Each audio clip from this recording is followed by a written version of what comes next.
声如雷贯耳，吵得人睡不着，而且还有类似机车发动不顺的卡卡声音。现在上班族不少人晚上困不后，打呼声不仅吵到别人，连自己的睡眠品质都跟着下降。很像坦克车啊，就是随时然后会发个炮之类的，然后或是吹包子啊什么的，睡觉都睡不饱啊，然后都黑眼圈上班啊。杨先生深受打呼影响，因为工作关系，常常倒在沙发，马上就睡着，但鼾声却异常大声，甚至有不规律的频率发生，越睡越累，精神也不好。做过睡眠检查，才发现睡眠中止症已经上升。去做那个睡眠检查嘛，然后一整个晚上，然后他会告诉你说，你超过60秒不呼吸的，还是超过30秒不呼吸，超过20秒不呼吸，会有几次这样子。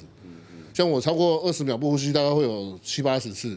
而像杨先生这样的个案并不算少见。台湾睡眠医学学会统计，全台慢性失眠盛行率约20.2%，推估全台湾至少有460多万名患者。医师指出，常见的睡眠问题分为3种。第一种是入睡困难、作息不规律、睡前使用3C 产品等等。第二是中途觉醒，除了心理压力之外，也需要留意是否跟打呼、呼吸中止，还有夜间缺氧造成反复醒来有关。第三是睡很久却越睡越累，这种情况需要警觉。如果合并打呼、晨起口干、频尿、白天嗜睡，都需要进一步就医评估。包含了日间精神不济，然后觉得怎么睡都睡不饱，情绪易怒、头痛。或者是在晚上睡觉的时候有大声而且不连续的打呼声，就要尽速到睡眠中心去寻求诊断以及协助。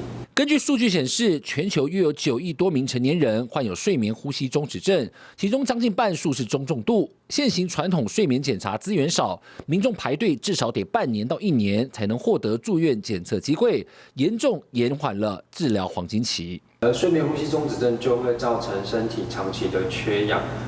今天身体一旦产生缺氧的状况，就可能并发产生高血压、心脏病、糖尿病、中风，甚至有猝死的可能。那我们氧气对我们的脑部跟心脏都相当重要。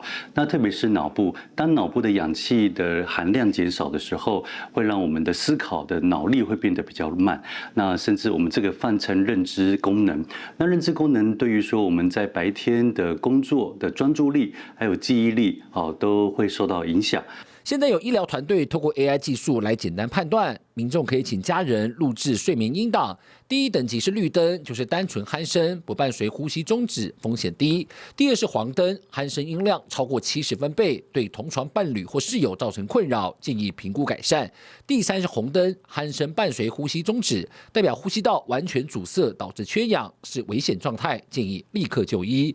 医师建议提早就医，可以提供方案，包含正压呼吸器或手术以及减肥计划，都能减缓打呼造成的后续影响。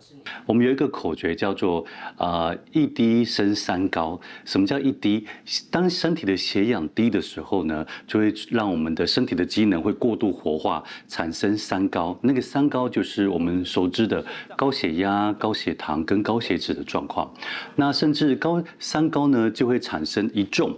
也会让我们的身体的体重就会变重，那身体变重之后更会让我们在呼吸上面的这个压迫就会更加明显，让我们在鼻子吸了空气之后，空气到我们的身体的血氧的浓度又会更降低，就会变成一个恶性循环。鼾声如雷，难以入眠，这睡眠债不好好处理，恐怕得花更多心力来偿还。